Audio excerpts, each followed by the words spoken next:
স্বাগত। এখন দুপুরে সঙ্গে আছি আমি জেনিসিয়া বর্ণা এবং আমি তন্ময় কুমার রায়।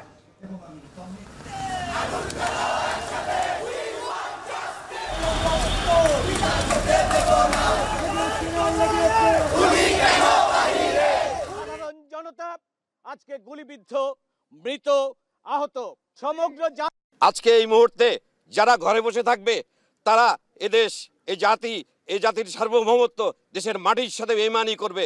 একজন সচেতন নাগরিক হিসাবে আমি যখন দেখতে পেলাম আমার সমাজ আজকে ক্ষত বিক্ষত, সাধারণ ছাত্র ছাত্রী, সাধারণ জনতা আজকে গুলিবিদ্ধ, মৃত, আহত। তন্ময়, কোটা সংস্কারের যে আন্দোলন, সেখানে নিপীড়নের প্রতিবাদে রাজধানী সহ দেশের বিভিন্ন স্থানে অবস্থান কর্মসূচি, প্রতিবাদ সমাবেশ ও গণমিছিলে অংশ নিয়েছেন বিক্ষুব্ধ শিক্ষার্থীরা।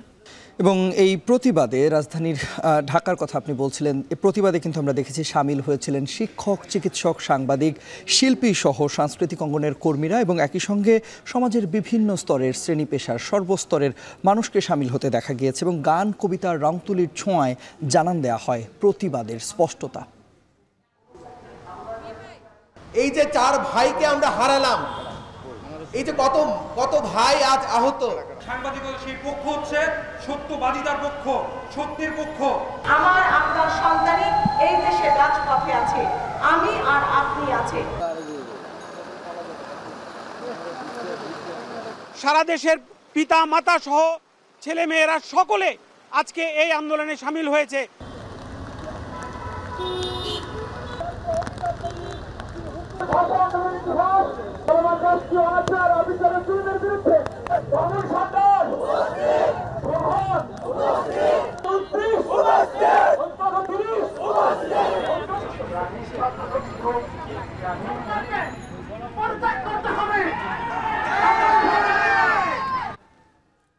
এ নিয়ে এখন দুপুরে থাকছে বিস্তারিত। রাজধানী সহ সারা দেশে বিক্ষোভ, মানববন্ধন ও প্রতিবাদ কর্মসূচি পালন করেছেন বৈষম্য বিরোধী ছাত্র আন্দোলনের শিক্ষার্থীরা। 9 দফা দাবি আদায়ে কর্মসূচিতে অংশ নেন সরকারি, বেসরকারি কলেজ ও বিশ্ববিদ্যালয়ের শিক্ষক ও অভিভাবকরাও। দাবি আদায় না হওয়া পর্যন্ত আন্দোলন অব্যাহত থাকবে বলে জানান তারা। সহকর্মীদের পাঠানো তথ্য ও ছবিতে সাবিত সারোয়ারের প্রতিবেদন।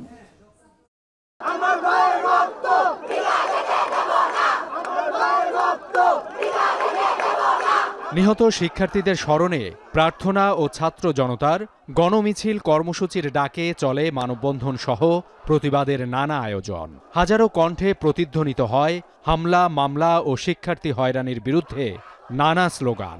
9 দফা দাবি আদায়ে সোচ্চার সবাই। মার্চ ফর জাস্টিস কর্মসূচি নিয়ে মানববন্ধন করেন রাজধানীর রাজু কলেজের শিক্ষক, শিক্ষার্থী সহ অভিভাবকরা। আটক হওয়া শিক্ষার্থীদের মুক্তি না দেয়া পর্যন্ত কোনো পরীক্ষায় অংশ না নেয়ার ঘোষণা দেন শিক্ষার্থীরা। একই সঙ্গে পুলিশি হয়রানি বন্ধেরও দাবি জানান তারা। রাত 3টার সময় আমাদেরকে বাসা থেকে ধরে নেওয়া হয়, আমাদেরকে বাসা থেকে বের হওয়ার আগে আন্দোলনের ছবি ডিলিট করতে হয়, আমাদেরকে বাসা থেকে বের হওয়ার আগে আমরা আমাদের যেই বন্ধুদের জন্য সমবেদনা জানাই সেই সব মেসেজ ডিলিট করতে হয়। আইনমন্ত্রী বারবার বলছে শিক্ষার্থীদের বিপক্ষে কোনো মিথ্যা মামলা দেওয়া হবে না, যে মিথ্যা মামলা দেওয়া সেগুলো প্রত্যাহার করবে। তিনি কি তার কথা রাখতে পেরেছেন? এই ধরনের মিথ্যা কথা আমরা কি মানতে পারি? আমাদের ভাইদের ধরে নিয়ে যাচ্ছে, বাসা থেকে ধরে নিয়ে যাচ্ছে, নিরাপত্তা কোথায় সরকার থেকে? আমার ভাই স্বপ্নের মুক্তি চাই। শিক্ষার্থীদের যেখানে অ্যারেস্টই হওয়ার কথা না, ওরা কোনো বিনামূল্যে বিনা কারণে অ্যারেস্ট হয়েছে, ওখানে বিবৃতি প্রকাশ হয়েছে কালকে যে ওরা কারাগারে বসে এইচএসসি দেবে। এটা কি স্বাভাবিক? যদি আমাদের কারাগারে নেন তাহলে নেন, যদি আমাদের ভাইদের না ছাড়া হয় তাহলে কারাগারের বইতে বৃদ্ধি করতে হবে, কারণ সামনে আসছে ফাগুন। একই দাবিতে গণমিছিল করে ব্রাক বিশ্ববিদ্যালয় ও ইস্ট ওয়েস্ট বিশ্ববিদ্যালয়ের বৈষম্য বিরোধী ছাত্র আন্দোলনের শিক্ষার্থীরা। সকাল থেকে বিশ্ববিদ্যালয়ের প্রধান ফটকে অবস্থান নেন তারা, পরে গণমিছিল বের করেন। এ সময় 9 দফা দাবি পূরণ না হওয়া পর্যন্ত ঘরে না ফেরার কথা জানান তারা। আজকের এই ইন্টারনেটের যুগে আপনারা চাইলেও আর কিছু চাপিয়ে রাখতে পারবেন না। আমরা আমাদের 9 দফার পাশাপাশি আমরা জানাচ্ছি, দাবি করছি কঠোরভাবে দাবি করছি যে অবশ্যই আন্তর্জাতিকভাবে আমাদের এই সুষ্ঠু বিচার আপনাদেরকে প্রতিষ্ঠা করতে হবে। আমাদের যে 9 দফা দাবি রয়েছে সেটা চালিয়ে যাবার জন্য আমাদের যে সর্বাত্মক শিক্ষার্থী সমাজ রয়েছে তারা সবাই আমাদের পাশে থাকবে ইনশাআল্লাহ। এই যে আগুন আন্দোলনের এই শিক্ষার্থীদের বুকে যে বারুদ জ্বলছে, যে আগুন রয়েছে, সেটা লোক থেকে লোকান্তরে বাংলাদেশের আজকে ছড়িয়ে গেছে। প্রতিবাদের ভাষা ছড়িয়ে পড়ে রাজধানীর বাইরেও। বৃষ্টি উপেক্ষা করে মাঠে নামেন রংপুর ও পিরোজপুর সহ দেশের বিভিন্ন জেলার কলেজ ও বিশ্ববিদ্যালয়ের শিক্ষক শিক্ষার্থীরা। এ সময় কোটা সংস্কার আন্দোলনে আবু সাইদ সহ সারা দেশে নিহত শিক্ষার্থীদের হত্যার বিচার দাবি করে বিভিন্ন স্লোগান দেন তারা। সাবিত সারওয়ার, এখন। এদিকে বৃষ্টি উপেক্ষা করে রাজধানীতে গণমিছিল ও প্রতিবাদ সমাবেশ করেছে পেশাজীবী সমাজ। এ সময় শিক্ষার্থীদের 9 দফা দাবি বাস্তবায়নে সংহতি জানান তারা। গান, কবিতা আর রং তুলির ছোঁয়ায় জানান দেয় প্রতিবাদের স্পষ্টতা। বিভিন্ন প্ল্যাকার্ড ও ব্যানার হাতে কর্মসূচিতে অংশ নেন আশপাশের এলাকার বাসিন্দারাও। তানজিলা খান মিমের প্রতিবেদনে দেখুন বিস্তারিত। সকাল থেকেই মুষলধারে বৃষ্টি, তবু সেই বাধাকে তোয়াক্কা না করে কোটা সংস্কার আন্দোলন ঘিরে হত্যা ও গণগ্রেপ্তারের প্রতিবাদে এক হতে শুরু করেন সমাজের সর্বস্তরের মানুষ। গান, কবিতা আর রং তুলির ছোঁয়ায় জানান দেয় প্রতিবাদের স্পষ্টতা। বাইরে এসে ওদের পাশে দাঁড়ানো। দিনে দিনে আমরা যা দেখেছি, যে অন্যায় অবিচার দেখেছি সাধারণ মানুষের উপরে, ছাত্রদের উপরে, শিক্ষকদের উপরে, সেটা একেবারে একটা অনৈতিক একটা জায়গায় এসে দাঁড়িয়েছে। কিন্তু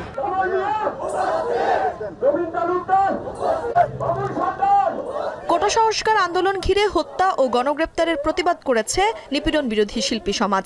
সকাল 11টায় রাজধানীর ধানমন্ডির আবাহনী মাঠের সামনে এই প্রতিবাদ করেন শিল্পীরা। বৃষ্টির জলে বারবার মুছে গেলেও একটি সাদা কাপড়ে কোটা আন্দোলনে নিহত হওয়া শিক্ষার্থীদের স্মরণে তাদের নাম লেখেন শিল্পীরা। একই সাথে নিহত শিক্ষার্থীদের স্মরণে রক্তমাখা গায়ে এক প্রতিচ্ছবিমূলক পরিবেশনা করেন তারা। সেখানে আন্দোলনকারী শিক্ষার্থী ও সাধারণ জনতার বিরুদ্ধে গণগ্রেপ্তার ও মামলা বন্ধ, কারফিউ তুলে নিয়ে জনমনের স্বস্তি ফিরিয়ে দেয়া, কোটা সংস্কার আন্দোলন দমনের নামে সংগঠিত সকল হত্যার তদন্ত ও বিচার সহ বেশ কিছু দাবি তুলে ধরেন তারা। এ সময় বিভিন্ন প্ল্যাকার্ড ও ব্যানার হাতে আশেপাশের এলাকার বাসিন্দারাও এই কর্মসূচিতে অংশ নেন। এবং এইখানে আমার কাছে আমাদের যে কর্মসূচি, আমরা আমাদের ভাষায় আমাদের মতো করে তাদের পাশে আছি। আমরা তো গণতান্ত্রিকভাবে আমাদের দাবি, আমাদের চাওয়াগুলো উপস্থাপন করতেই পারি। শুক্রবার সকাল 11টায় রাজধানীর বাংলা মোটরে প্ল্যানার্স টাওয়ারের সামনে বৃষ্টি উপেক্ষা করে মানববন্ধনে অংশ নেন পরিকল্পনাবিদরা। তারা চলমান পরিস্থিতি স্বাভাবিক রাখতে বৈষম্য বিরোধী ছাত্র আন্দোলনের দেয়া 9 দফা দাবি বাস্তবায়নে পূর্ণ সমর্থন জানান। ছাদে খেলতে যেয়ে একটা বাচ্চাকে মেরে ফেলা হয়েছে, জানালার পাশে পড়তে বসা বাচ্চাকে মেরে ফেলা হয়েছে। কেন? এটা কি স্বাধীন বাংলাদেশের চিত্র? এই স্বাধীনতা দেখতে চেয়েছি আমরা। এখন শুধুমাত্র ছাত্রদের আন্দোলন নয়, এখানে পেশাজীবীরা এসছে, শ্রমিক, কর্মজীবী, সারা দেশের পিতা মাতা সহ ছেলে মেয়েরা সকলে আজকে এই আন্দোলনে সামিল হয়েছে। ছাত্ররা যে দাবিগুলো করেছেন, তাদের যে 9 দফা দাবি, সেই দাবিগুলোর সাথে আমরা একাত্মতায় আছি এবং এগুলো হচ্ছে আমাদের রাষ্ট্র গঠনের মৌলিক দাবি। রাজধানীর বাংলা মোটরে হত্যা ও নিপীড়নের প্রতিবাদে মানববন্ধন করেছেন বিক্ষুব্ধ কবি লেখক সমাজ। সংহতি প্রকাশের সময় তারা জানান, বৈষম্য বিরোধী ছাত্র আন্দোলনের দেয়া 9 দফা দাবি যৌক্তিক। এ সময় শিক্ষার্থীদের 9 দফা দাবি বাস্তবায়নে সংহতি প্রকাশ করেন তারা। আমরা একটা সুন্দর সমাজ গড়ে তুলতে চাই। স্বাধীনতার যে প্রত্যাশা নিয়ে এই দেশ স্বাধীন করেছিলেন যারা, তাদের সেই আত্মাহুতি আমরা কোনোভাবেই বৃথা যেতে দিব না। এখানে দল মত নির্বিশেষে যেখানে মানুষের অধিকার হরণ হচ্ছে, যেখানে মানুষের অধিকার নষ্ট হচ্ছে, সেখানে আমরা মানুষের দাঁড়ানোর প্রয়োজনীয়তা অনুভব করছি। ছাত্রদের উপরে যেই নির্বিচার গণহত্যা চালানো হয়েছে, যে অত্যাচার চালানো হয়েছে, তার বিচার হবে, যথাযথ বিচার হবে, সেটি আমরা নিশ্চিত করতে চাই। আপনারা এই মিথ্যা বয়ান বন্ধ করেন, হত্যা বন্ধ করেন। আমরা এই হত্যার প্রতিবাদ করব যতক্ষণ পর্যন্ত আমরা একজন বেঁচে থাকবো। ছাত্রদের উপর অত্যাচার ও গণগ্রেফতার, একই সাথে মেধাবী চিকিৎসক ডাক্তার সজীবকে হত্যার প্রতিবাদে অবস্থা কর্মসূচি ও প্রতিবাদ সমাবেশ পালন করে দেশের চিকিৎসকরা। এ সময় সারা দেশে গণগ্রেফতার ও হত্যার বিচার দাবি করেন তারা। সকল ছাত্রছাত্রী, চিকিৎসক ও সাধারণ মানুষের নিরাপত্তাও চান। সেই সঙ্গে চলমান আন্দোলনের 9 দফা দাবির সাথে একাত্মতা জানান চিকিৎসকরা। আজকে এই মুহূর্তে যারা ঘরে বসে থাকবে তারা এদেশ এই জাতির সার্বভৌমত্ব দেশের মাটির সাথে বেইমানি করবে। দেশের নাগরিক হিসাবে আমরা এই জিনিসটা দেখব, এটা কোনোদিনও আমরা চিন্তা করতে পারি না। একজন সচেতন নাগরিক হিসাবে আমি যখন দেখতে পেলাম আমার সমাজ আজকে ক্ষত বিক্ষত, আমার জাতি আজকে ক্ষত বিক্ষত, সাধারণ ছাত্র ছাত্রী, সাধারণ জনতা আজকে গুলিবিদ্ধ, মৃত, আহত, সমগ্র জাতি আজকে এই ভারাক্রান্ত হৃদয় নিয়ে দিন অতিবাহিত করতেছি। কোটা সংস্কার আন্দোলনে ছাত্র হত্যার প্রতিবাদে সমাবেশ করেছে বাংলাদেশ উদীচী শিল্প গোষ্ঠী ও নাগরিক সমাজ। এ সময় আন্দোলনে নিহত শিক্ষার্থীদের সুষ্ঠু বিচারের দাবির পাশাপাশি গ্রেফতারকৃতদের মুক্তির দাবি জানান তারা। কবিতা ও গানের মাধ্যমে নিহতদের স্মরণ করা হয়। প্রথমে আমরা বাসায় বসে আওয়াজ তুলেছিলাম যে এখন আর এটা ছাত্রদের আন্দোলন নাই, এটা এখন পুরো বাংলাদেশের আন্দোলন। এদিকে কোটা আন্দোলনের সংবাদ সংগ্রহের সময় নিহত 4 সাংবাদিকের সুষ্ঠু তদন্ত করে বিচার করতে তথ্য প্রতিমন্ত্রীকে 48 ঘন্টার আলটিমেটাম দিলেন গণমাধ্যম কর্মীরা। বৃহস্পতিবার কারওয়ান বাজারের এই সমাবেশে বক্তাদের দাবি দোষীদের বিচারের কাঠগড়ায় দাঁড় করাতে হবে। এই যে 4 ভাইকে আমরা হারালাম, এই যে কত ভাই আজ আহত, রাষ্ট্র কি তাদের খোঁজ নিয়েছে বা খোঁজ নেবার প্রয়োজন মনে করেছে? করেনি। আজকে আমাদেরকে ব্যথা নিয়ে আমাদের দায়িত্ব পালন করতে হয়, তখন আপনারা কোথায় থাকেন? আমরা এটা জানি আমাদের এই কথা তাদের কানে পৌঁছাবে না, কারণ ওরা বদ্ধ ঘরে বসে আছে। সাংবাদিকতা সেই পক্ষ হচ্ছে সত্যবাদিতার পক্ষ, সত্যের পক্ষ। সাংবাদিকতা অবশ্যই সবসময় হলো মিথ্যার বিরুদ্ধে। আমার আপনার সন্তানই এই দেশে রাজপথে আছে, আমি আর আপনি আছে। মেয়েদের ছবি দিয়ে সাধারণ মানুষ, আন্দোলনকারী, সরকার পক্ষের লোক কয়জন পোস্ট দিয়েছে? একজনও না। প্রতিদিন আমি খুঁজে খুঁজে দেখেছি। সব ধরনের গুলির ঘটনা বন্ধ করা সহ সাংবাদিকদের নিরাপত্তা নিশ্চিতেরও দাবি জানান সাংবাদিকরা। তানজিলা খান মিম, এখন, ঢাকা।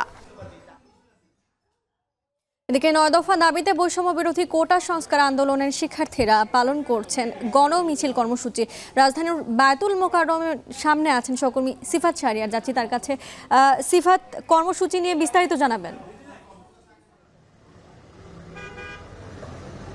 বন্ডা, আমি বায়তুল মোকাররমের উত্তর গেটে ছিলাম। সেখানে এই শিক্ষার্থীদের যেই গণমিছিল সেটি নামাজে জুমার পরপরই শুরু হয়। শিক্ষার্থীদের সাথে সংহতি জানিয়ে মুসল্লি যারা রয়েছেন, জনতা যারা রয়েছেন, তাদের মিছিল বের হয়ে এই মুহূর্তে আমি আছি প্রেস ক্লাবে এবং এখানে দেখাতে চাই এই পুরো পথ জুড়েই আইন শৃঙ্খলা বাহিনীর সদস্য যারা রয়েছে তারা নিরাপত্তা ব্যবস্থা রেখেছে এবং কিছুক্ষণ আগেই এই বায়তুল মোকাররম হয়ে প্রেস ক্লাবের সামনে দিয়ে মিছিলটি মৎস্য ভবনের সামনে দিয়ে শাহবাগমুখী হয়েছে এবং সেদিকেই যাচ্ছে। এবং আমরা যেটি দেখেছি যে শিক্ষার্থীদের যে 9 দফা যে দাবি সেটির সাথে সংহতি জানিয়ে সারা দেশে এমন গণমিছিল হচ্ছে। সেক্ষেত্রে জুমার পরপরই তাদের যে মুসল্লিরা যারা রয়েছে, যারা নামাজ পড়তে এসেছিলেন, আমরা দেখেছি সর্বস্তরের মানুষ সেখানে একত্রিত হয়ে শিক্ষার্থীদের পক্ষে স্লোগান দিয়ে, মিছিল দিয়ে তারা সামনের দিকে এগিয়ে গেছে। এবং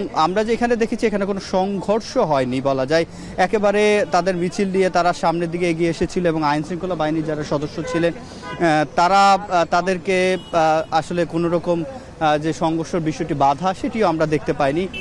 আইন শৃঙ্খলার বাহিনীর সদস্যরা এই পুরো যে রাস্তাটি রয়েছে সচিবালয়ের সামনে, প্রেস ক্লাবের সামনে, সেখানে একেবারে সতর্ক অবস্থানে রয়েছে যাতে কোনো প্রকার কোনো যে আইন শৃঙ্খলা পরিস্থিতি সেটি যাতে অবনতি না হয়।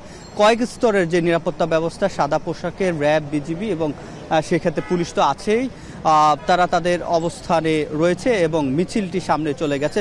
যদিও এখানে আরও কিছু ছাত্র শিক্ষকরা জড়ো হচ্ছেন এই প্রেস ক্লাবের সামনে, যেটি আরও কিছুক্ষণ পরে 3টার দিকে তাদের একটি এই শিক্ষার্থীদের পক্ষ থেকে গণমিছিল এখান থেকে একটি শুরু হবে। তো এই ছিল আমার কাছে বর্ণা প্রেস ক্লাব থেকে সবশেষ। সিফাত, আপনাকে ধন্যবাদ। একটু অভ্রর কাছে যেতে চাই। অভ্র, আপনি সায়েন্স ল্যাবে কিরকম পরিস্থিতি দেখতে পাচ্ছেন জানতে চাই। বন্যা এই মুহূর্তে আমি আছি সায়েন্স ল্যাব, যেখানটায় কিন্তু হচ্ছে জুম্মার নামাজের ঠিক কিছুক্ষণ পরেই কিন্তু একটি বিক্ষোভ মিছিল বের হয়, যেখানে কিন্তু হচ্ছে সাধারণ মুসল্লি এবং সাধারণ মানুষজন আমি দেখতে পেয়েছি। আপনি নিশ্চয়ই ওই পাশটায় দেখতে পাবেন যে এখানে কিন্তু সাধারণ ছাত্র জনতার ব্যানারে কিন্তু হচ্ছে একটি মিছিল বের করা হয়, যেখানে কিন্তু হচ্ছে বলা হয়েছে গণগ্রেফতারের প্রতিবাদে তারা কিন্তু এই মিছিলটি বের করেছেন। এছাড়াও এখানে কিন্তু আইন শৃঙ্খলা বাহিনীর কিন্তু হচ্ছে অনেক সদস্য মোতায়েন করা হয়েছে, যেখানটায় কিন্তু বলা হচ্ছে যে এখানে যেন কোনো ধরনের অপ্রীতিকর ঘটনা ঘটতে না পারে, সেই জন্য কিন্তু হচ্ছে আইন শৃঙ্খলা বাহিনী এখানে রাখা হয়েছে।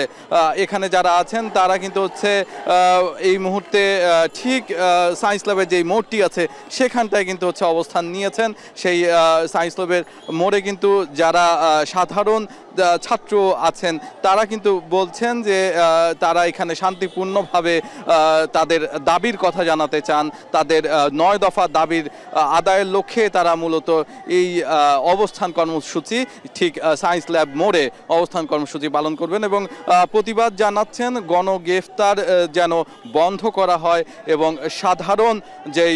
সাধারণ যেই শিক্ষার্থীদের ওপর নানাভাবে হচ্ছে অত্যাচার করা হয়েছে সেগুলোর প্রতিবাদ কিন্তু তারা এখান থেকে জানিয়েছেন এবং ইতিমধ্যে যারা কিনা গ্রেফতার হয়েছেন তাদেরকেই কিন্তু ছেড়ে দেওয়ার দাবি জানাচ্ছেন এই শিক্ষার্থী এবং সাধারণ জনগণের ব্যানারে এইমাত্র যে অবস্থান কর্মসূচি দেখলাম তারাই কিন্তু এগুলো বলছিলেন। এছাড়াও কিন্তু বলা হচ্ছে তারা কিন্তু কঠোর কর্মসূচি দিতে চান যদি তাদের হচ্ছে ভাই এবং পরিবারের সদস্য যাদেরকে ইতিমধ্যে গ্রেফতার করা হয়েছে তাদেরকে যদি ছেড়ে না দেওয়া হয় তাহলে কিন্তু কঠোর কর্মসূচি নেবেন এমনটাই জানাচ্ছেন। এছাড়াও যারা আইন শৃঙ্খলা বাহিনী আছেন তারা বলছে অপ্রীতিকর কোনো কিছু না ঘটলে তাদের শান্তিপূর্ণ যেই অবস্থান কর্মসূচি মিছিল কোনো কিছুতেই তাদের কোনো আপত্তি নেই। আর এখানে যারা আইন শৃঙ্খলা বাহিনীর সদস্য আছেন তারা কিন্তু এখানে মূলত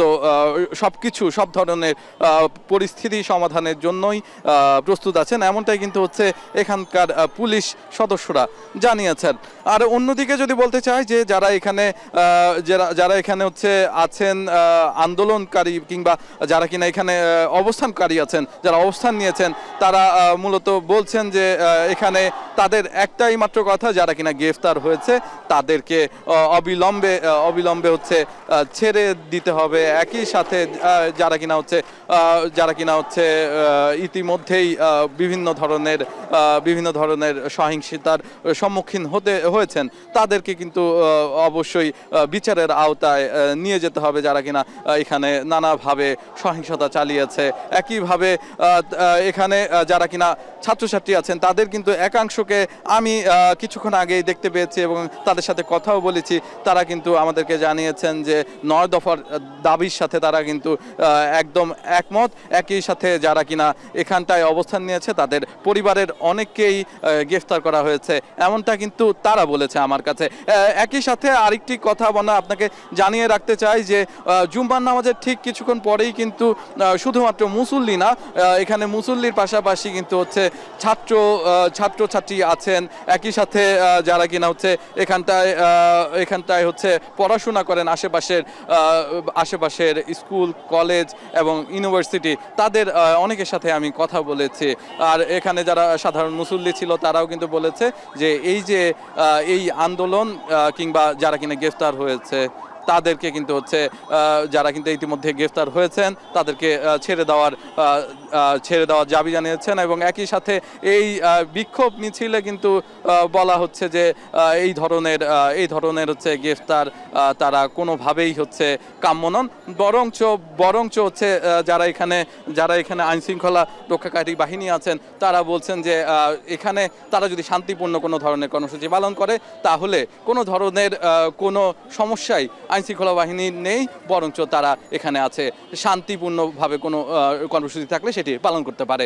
এই ছিল আমার কাছে সর্বশেষ। বন্যা, এবার একটু সাদের কাছে যেতে চাই। সাদ আছেন রাজধানীর শাহবাগে। সাদ, জানতে চাই যে গণমিছিলের সবশেষ কর্মসূচিগুলো এবং কর্মসূচিতে এখন কি পরিস্থিতি দেখছেন জানতে চাই।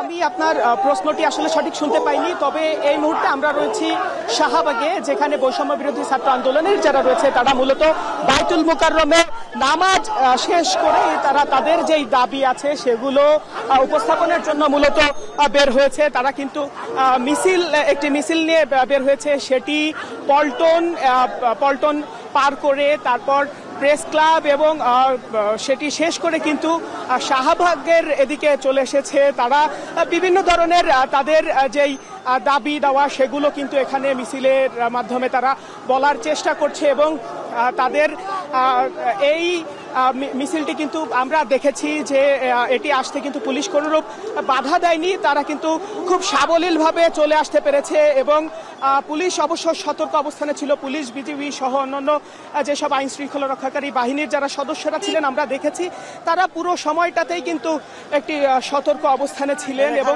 মিছিলের যারা নেতৃবৃন্দ আছে তারা তাদের দাবি দেওয়া সেগুলো নিয়ে কিন্তু এই শাহবাগ করে কিন্তু এই মুহূর্তে অবস্থান করছেন আমরা দেখতে পাচ্ছি। তারা শাহবাগ থেকে কিন্তু চেষ্টা করছেন ঢাকা বিশ্ববিদ্যালয় অভিমুখে যেই পথ সেটিতে কিন্তু প্রবেশের চেষ্টা করছেন এবং আমরা কিন্তু সেটি এই মুহূর্তে দেখতে পাচ্ছি।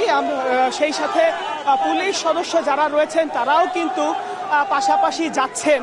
আমরা একদম মিছিলটিতে রয়েছি, মিছিলটি আপনাদেরকে দেখানোর চেষ্টা করছি। যারা রয়েছেন আন্দোলনকারীরা তারা বিভিন্ন ধরনের স্লোগানই কিন্তু একেবারে মুখর করে রেখেছেন, সেটি কিন্তু আমরা দেখতে পাচ্ছি। এখানে সাধারণ যারা জনতা রয়েছেন, যেমন ছাত্র রয়েছেন, সেই সাথে অন্য সাধারণ মানুষ যারা রয়েছেন তারাও কিন্তু নেমে এসেছেন এবং তারা বিভিন্ন ধরনের স্লোগান দিয়ে তাদের দাবি দেওয়া যেই 9 দফা রয়েছে সেগুলো যাতে মেনে নেওয়া হয় সেজন্য কিন্তু তারা বলছেন এবং তারা এদিকে আমরা দেখতে পাচ্ছি ঢাকা বিশ্ববিদ্যালয় অভিমুখে কিন্তু তারা এই মুহূর্তে যাত্রা করেছেন। তারা এগিয়ে যাচ্ছেন সামনের দিকে এবং পুলিশকেও কিন্তু আমরা দেখছি পুলিশ একটি ব্যারিকেড দিয়ে রেখেছে তাদেরকে কিন্তু আমরা দেখতে পাচ্ছি। পুলিশ এই মুহূর্তে একদম ঠিক শাহবাগ থানা যেটি রয়েছে শাহবাগ থানার সামনে কিন্তু তাদেরকে আটকে দেওয়া হয়েছে, আমরা তেমনটি দেখতে পাচ্ছি। শাহবাগ থানার একদম সামনে তারা যাতে ঢাকা বিশ্ববিদ্যালয়ের দিকে না যেতে পারে সেজন্য কিন্তু তাদেরকে এই জায়গাতে পুলিশ আটকে দিয়েছে এবং এখানকার আন্দোলনকারী যারা রয়েছেন তারা কিন্তু পুলিশের সাথে মূলত কথা বলছেন ওখানে এবং তারা বিভিন্ন ধরনের স্লোগান দিচ্ছেন, তারা কথা বলে চলেছেন। তাদের যেই দাবিগুলো রয়েছে মূলত 9 দফা যেসব দাবি সেই দাবিগুলো যাতে মেনে নেওয়া হয় সেজন্য কিন্তু তারা বিভিন্ন ধরনের স্লোগান দিচ্ছেন। তারা বাইতুল মুকাররমে নামাজ শেষে, আজ জুমার নামাজ ছিল, জুমার নামাজ শেষ করে কিন্তু তাদের যেই মিছিলটি রয়েছে সেই মিছিল নিয়ে তারা মূলত বের হয়ে এসেছে, আমরা সেটি দেখতে পাচ্ছি। পুলিশের সঙ্গে ওখানে কথা বলার পরে কিন্তু আবার এই মিছিলটি ঢাকা বিশ্ববিদ্যালয়ের অভিমুখে যেই যাত্রাটি শুরু হয়েছিল সেখানে শাহবাগ থানার সামনে কিন্তু তাদের অবস্থান আমরা দেখেছি। আবার একাংশ আমরা দেখতে পাচ্ছি তারা কিন্তু এদিক দিয়ে ঘুরে যাচ্ছে, ঘুরে আবার ঠিক শাহবাগের দিকে যাচ্ছে, আমরা তেমনটি দেখতে পাচ্ছি। হয়তো পুলিশের সাথে তাদের এখানে কোনো কথা হয়েছে যে কারণেই কিন্তু তাদেরকে সামনের দিকে আবার ঘুরিয়ে দেওয়া হলো। তারা ঢাকা বিশ্ববিদ্যালয়ের অভিমুখে যারা আন্দোলনকারীরা রয়েছেন তারা কিন্তু যেতে পারেননি, তাদেরকে ঘুরিয়ে দেওয়া হচ্ছে এবং তারা এই মুহূর্তে অবস্থান করছে জাতীয় যে জাদুঘর আছে সেটির একদম সম্মুখ ভাগে, অর্থাৎ সামনের গেটটাতেই কিন্তু আমরা মূলত তাদের অবস্থান দেখতে পাচ্ছি। তারা বিভিন্ন ধরনের স্লোগান দিচ্ছেন, স্লোগানের সাথে তারা আমরা দেখতে পাচ্ছি পুলিশ সদস্যদের সাথে কিন্তু কথা বলছে, আমরা কিন্তু তেমনটি দেখছি।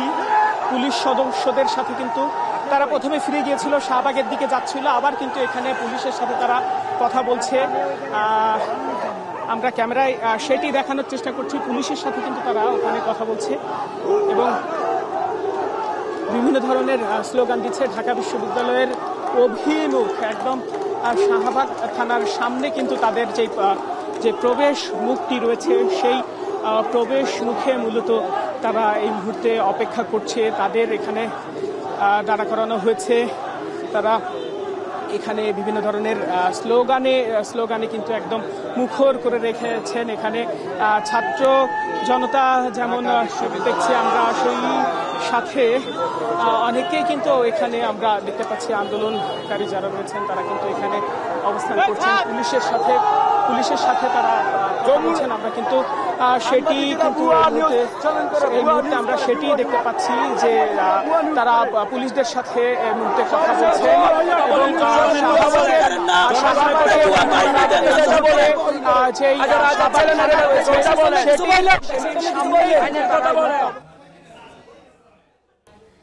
রাজধানীর পরিস্থিতি জানছিলাম, এবার একটু রাজধানীর বাইরে যেতে চাই। বরিশালের নথুল্লাবাদ বাস স্ট্যান্ডে আছেন সহকর্মী ফিরদৌস সোহাগ। বর্তমান পরিস্থিতি জানতে চাই বরিশালের।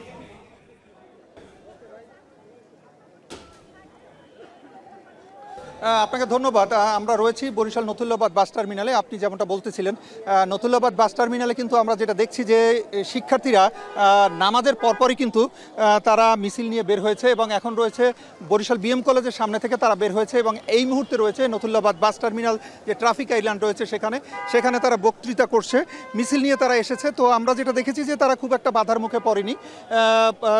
যারা মিছিলকারী রয়েছেন তারা কিন্তু যেটি বলছেন যে আসলে যারা নিহত হয়েছে তাদের ব্যাপারে তারা হত্যার কথা উল্লেখ করে তারা যেটা বলছেন যে আসলে তার বিচার চাচ্ছেন এবং তারা আসলে মূলত এই যে ঘটনাটি ঘটেছে সেই বিষয়গুলোর তারা বিচার চাচ্ছেন এবং বিচার না হওয়া পর্যন্ত তারা আন্দোলন চালিয়ে যাবেন এমনটি তারা বলছেন। আমরা কিছুক্ষণ আগে ছিলাম বরিশাল বিএম কলেজের সামনে। সেই জায়গাটির থেকে যখন মিছিলটি শুরু হয়েছে সেখানে কিন্তু আমরা যেটা দেখি যে পুলিশের লোকজন, বিজিবির লোকজন অর্থাৎ আইন শৃঙ্খলা রক্ষাকারী বাহিনীর যারা সদস্য রয়েছেন তারা কিন্তু সেখানে ছিলেন, তবে তাদের খুব একটা বাধার মুখে পড়তে হয়নি। তবে এই নথুল্লাবাদ বাস টার্মিনাল এলাকায় এসে যেটা আমরা দেখলাম যে এখানেও কিন্তু প্রচুর পুলিশ মোতায়েন রয়েছে এবং যারা পুলিশ রয়েছে তারা কিন্তু একটু দূরত্বে অবস্থান করে তারা কিন্তু অবস্থা পর্যবেক্ষণ করছেন। কখন কি হয় সেই বিষয়টি লক্ষ্য রেখে তারা কিন্তু রেডি আছেন এবং কোনো ধরনের অপ্রীতিকর বা দুর্ঘটনা যেন না ঘটে সে লক্ষ্যে তারা কিন্তু পুলিশের পক্ষ থেকে তারা কিন্তু তৈরি আছেন। তবে একটা জিনিস জানিয়ে রাখে যে এখানকার যারা শিক্ষার্থী রয়েছেন তারা কিন্তু যেটি বলছেন যে তারা তাদের আন্দোলন চালিয়ে যাবেন এবং তাদের দাবি আদায় না হওয়া পর্যন্ত তারা দাবি বলতে এখন যেটি তারা বোঝাচ্ছেন সেটি হচ্ছে যে মানুষগুলো মারা গেছে এগুলোকে হত্যা বলে দাবি করে তারা এই ঘটনার তারা তদন্ত এবং বিচার দাবি করেছেন। এতটুকু ছিল বরিশাল নথুল্লাবাদ বাস টার্মিনাল এলাকা থেকে। সোহাগ, আপনাকে ধন্যবাদ।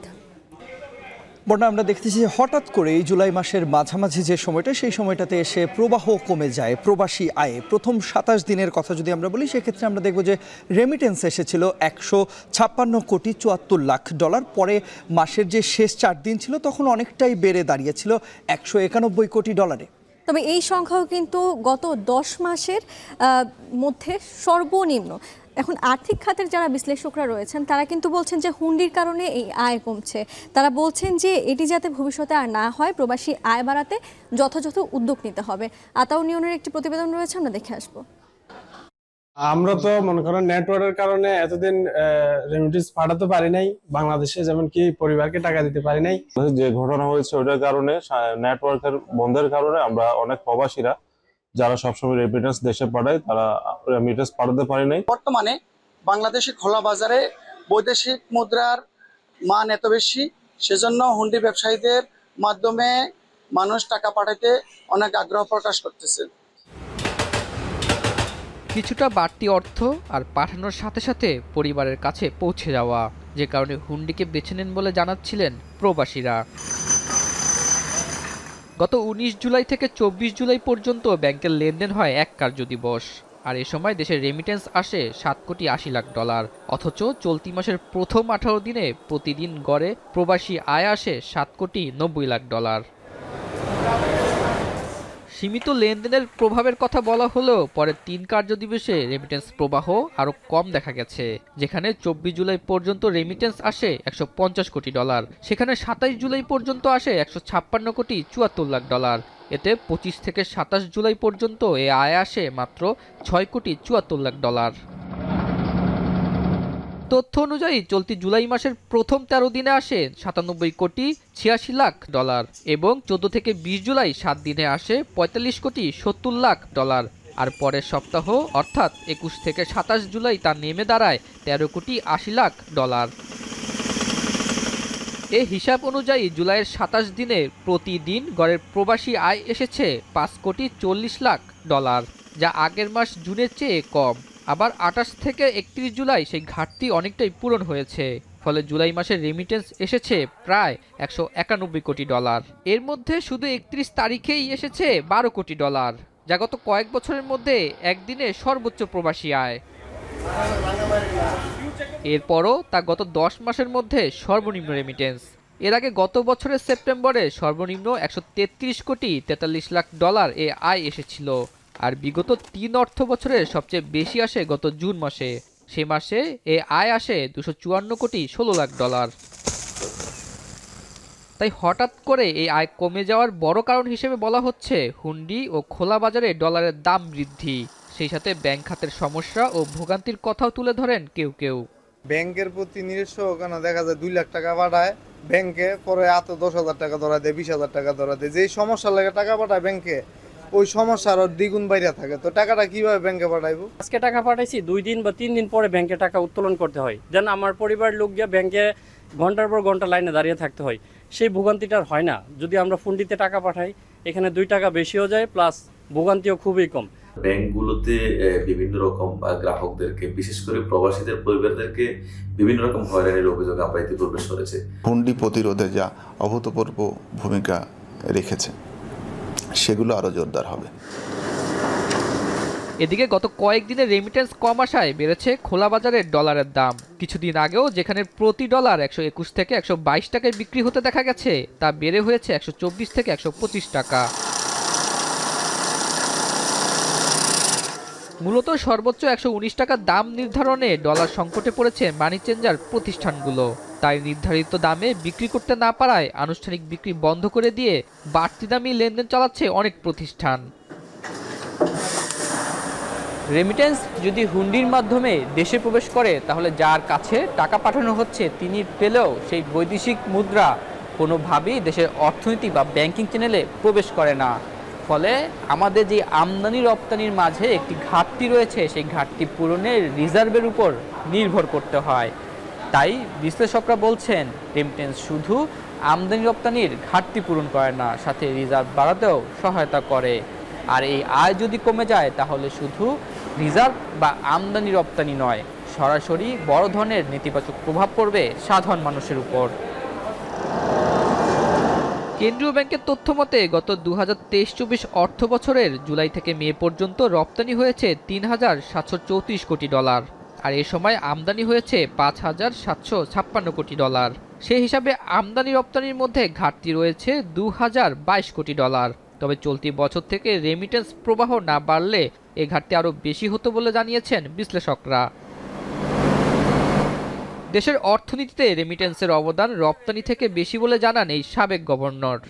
দেশের অর্থনীতিতে রেমিটেন্সের অবদান অপরিসীম। রেমিটেন্সে আমি নিট হিসাব যদি করেন আপনারা, রেমিটেন্স সবচেয়ে বেশি বৈদেশিক মুদ্রা অর্জন করে। রপ্তানি খাত বলতে বেশি আরএমজি, তারা বৈদেশিক মুদ্রা অর্জন করে। কিন্তু আপনি যদি cost of import of materials excess বাদ দেন, তবে সেটা নিট আয় রেমিটেন্স অনেক কম। আর এই আয় যদি কোনো কারণে কমে যায়, তাহলে অর্থনৈতিক সংকট দেখা দেওয়ার কথা জানিয়েছেন এই অর্থনীতিবিদ। ফর্মাল চ্যানেলে রেমিটেন্স আসা যদি কমে যায়, যে কারণেই হোক, তাহলে তো আপনি আমদানির উপর যেই শিথিলতা শুরু হয়েছিল, যে আগে তো একটা মার্জিন রিকোয়ারমেন্ট খুব স্ট্রিক্টলি এনফোর্স করা হতো, এখন ইদানিংকালে সেটাকে আস্তে আস্তে শিথিল করা হচ্ছিল, সেইটা তো আপনি টিকিয়ে রাখতে পারবেন না, এবং সেক্ষেত্রে অবাধে আমদানি করা সম্ভব হবে না। এবং আমাদের আমদানি তো বেশিরভাগই উৎপাদন এবং বিনিয়োগ সম্পৃক্ত।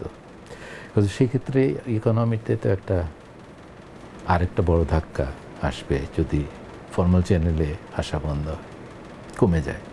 তাই অর্থনীতি স্বাভাবিক রাখতে সমস্যা নিরসনের পরামর্শ দিয়েছেন বিশেষজ্ঞরা। সম্প্রতিকালে দেশের যে অবস্থা দেখছি, এটা দ্বারা তো আমাদের যারা নাকি প্রবাসী আমাদের ভাই বোনরা আছেন তারাও এটা নিয়ে খুবই দুশ্চিন্তায় আছেন। এখানে কারফিউ চলেছে, এখানে আমাদের ইন্টারনেট বন্ধ হয়েছে, তারা কথাবার্তা বলতে পারছেন না, এই যে একটা অবস্থা, এটা তো তাদেরকেও প্রভাবিত করেছে। নিরসন করতে গেলে তাদেরকে উৎসাহিত করতে হলে, আবার প্রণোদিত করতে হলে তাদের মধ্যে যে একটা দুশ্চিন্তা যেটা আছে তাদের ছেলে মেয়েদেরকে নিয়ে, তাদের নিরাপত্তা নিয়ে, সেগুলোকে আমাদের অন্তর্ভুক্তিমূলকভাবে সমাধান করতে হবে। বাংলাদেশ ব্যাংকের হিসাবে 2022-23 অর্থ বছরে দেশে $2,161 কোটি প্রবাসী আয় এসেছিল, আর 2023-24 অর্থ বছরে এই আয় এসেছে $2,391 কোটি। আতাউর নিয়ন, এখন, ঢাকা। বাণিজ্য প্রতিমন্ত্রী আহসানুল ইসলাম টিটু বলেছেন, নানা প্রতিবন্ধকতার মধ্যেও টিসিবির কার্যক্রম চালু রয়েছে। নিত্যপণ্যের দর সহনীয় রাখতে কাজ করছে সরকার। দক্ষিণ সিটির রাজারবাগে টিসিবির 2টি বিক্রয় স্থান পরিদর্শন করে একথা বলেন প্রতিমন্ত্রী। গত 10-12 দিন ধরে বিভিন্ন প্রতিবন্ধকতার কারণে আমরা আমাদের মালামাল সব দেওয়া শেষ করতে পারি নাই, যে আমরা শুক্রবারেও আমরা এবং শনিবারেও আমরা আমাদের এই মাল দেওয়া আমরা চালু রাখবো। সাপ্লাইটা বাড়াইতে হবে। প্রথম কথাটা হলো আমাদের যে কোল্ড স্টোরেজগুলি আছে যেখান থেকে আমাদের আলু আসে, সেইখানে কিন্তু মিল গেটে 40 থেকে 45 টাকায় তারা দিচ্ছে। যে ট্রাক ভাড়া ছিল হয়তো 10,000 টাকা, ওইটা ডাবল হয়ে 20,000 টাকা হয়ে গেছে। যেটা ছিল 20, ওইটা 35 হয়ে গেছে। আমরা চেষ্টা করতেছি যে যারা ট্রাক মালিক আছে তাদের সাথেও বাসের যেরকম ভাড়া নির্ধারণ আমরা দূরত্ব ভেদে এটাও যদি আমরা নির্ধারণ করে দিতে পারি তাহলে আমাদের এই জিনিসগুলোর দাম কমে আসবে। ফিরে এলাম বিরতির পর। দেখছেন এখন দুপুর। সাপ্তাহিক ছুটির দিনে সকাল থেকে রাজধানীতে থেমে থেমে বৃষ্টি হচ্ছে। মৌসুমী বায়ু সক্রিয় থাকায় আগামী 1 সপ্তাহ বৃষ্টিপাত অব্যাহত থাকবে বলে জানিয়েছে আবহাওয়া অধিদপ্তর। আবহাওয়া অধিদপ্তর আরও জানায়, আগামী রবি ও সোমবার উপকূলীয় এলাকায় বৃষ্টিপাত কিছুটা কমতে পারে। সোমবার থেকে ফের বাড়তে পারে বৃষ্টিপাতের পরিমাণ, হতে পারে ভারী বৃষ্টিপাত, যার প্রভাবে পাহাড়ি এলাকায় ভূমিধসের সাথে বজ্রপাতের মতো ঘটনা ঘটতে পারে বলে জানানো হয়েছে।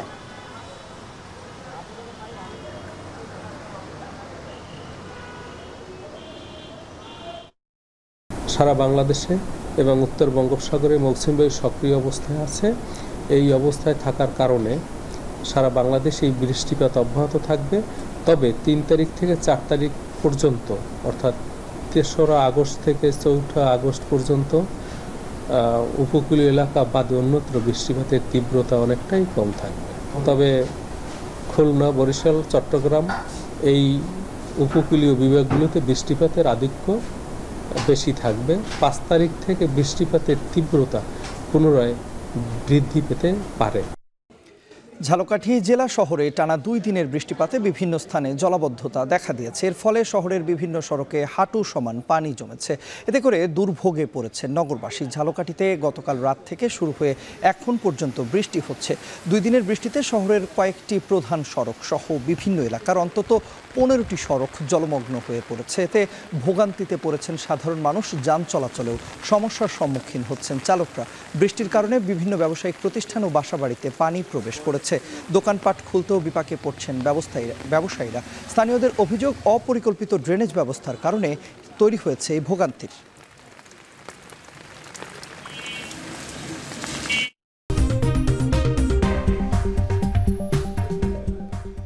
ফিরে এলাম বিরতির পর। দেখছেন এখন দুপুর। দেশের বাইরের খবর জানাতে চাই। তীব্র বৃষ্টিতে বিপর্যস্ত এশিয়ার 3 প্রতিবেশী দেশ ভারত, পাকিস্তান ও চীন। ভারতের কেরালার ওয়েনাড এলাকায় ভূমিধসে 2 দিনেও নিখোঁজ 250 মানুষ। কেরালা রাজ্যের 1 জেলাতে নিশ্চিত মৃতের সংখ্যা এখন পর্যন্ত 289, যা ছাড়িয়েছে বেসরকারি তথ্যকেও। দুর্যোগপূর্ণ আবহাওয়ায় উদ্ধার কাজ কঠিন হয়ে দাঁড়ানোয় প্রাণহানি আরও বাড়বে বলে আশঙ্কা করা হচ্ছে। উত্তরাখণ্ডের কেদারনাথে বন্যায় প্রাণ গেছে কমপক্ষে 14 জনের। 700-র বেশি তীর্থযাত্রীকে হেলিকপ্টার দিয়ে সরিয়ে নেওয়া হয়েছে প্রশাসনের মাধ্যমে। চলছে উদ্ধার কাজ। হিমাচল, কর্ণাটক, জম্মু কাশ্মীর এমনকি রাজধানী দিল্লিতেও ভারী বৃষ্টি ও বন্যায় প্রাণ গেছে অনেকের। পাকিস্তানের লাহোরে 44 বছরের রেকর্ড সর্বোচ্চ বৃষ্টিতে প্রাণ গেছে 4 জনের। খাইবার পাখতুনখোয়ায় এর সংখ্যা 24। অন্যদিকে টাইফুন গায়ামির আঘাতে চীনের হুনান প্রদেশে মৃতের সংখ্যা 30 ছাড়িয়েছে। নিখোঁজ অনেকেই।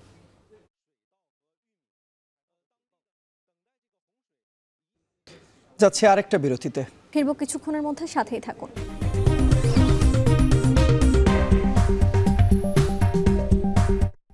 বিরতির পর আবারও ফিরে এলাম। দেখছেন এখন দুপুর। তাপমাত্রার পারদ 40 ডিগ্রি সেলসিয়াস ছাড়িয়ে গেছে চীনের সাংহাইতে। এর ফলে প্রথমবারের দাবদাহজনিত রেড অ্যালার্ট জারি হয়েছে বাণিজ্যিক এই নগরীটিতে। বার্তা সংস্থা রয়টার্স জানিয়েছে, সাংহাইয়ের বান্ড এলাকায় থার্মাল ক্যামেরায় ভূপৃষ্ঠের তাপমাত্রা প্রায় 61 ডিগ্রি সেলসিয়াস। তীব্র গরমে ছায়া ঘেরা এলাকায় অলস সময় পার করছেন পর্যটকরা। জুলাই মাসে ছিল সাম্প্রতিককালে চীনের উষ্ণতম মাস। ইয়াংজে নদীর নিম্নাঞ্চলীয় সমতলে বৃহস্পতিবারও তাপমাত্রা ছিল ঊর্ধ্বমুখী। সাংহাই, নানজিত, হাংঝৌ সহ বিভিন্ন প্রাদেশিক রাজধানীতে আগামী 1 সপ্তাহ সূর্যের আঁচ এমনই তীব্র থাকবে বলে জানানো হয়েছে আবহাওয়ার পূর্বাভাসে।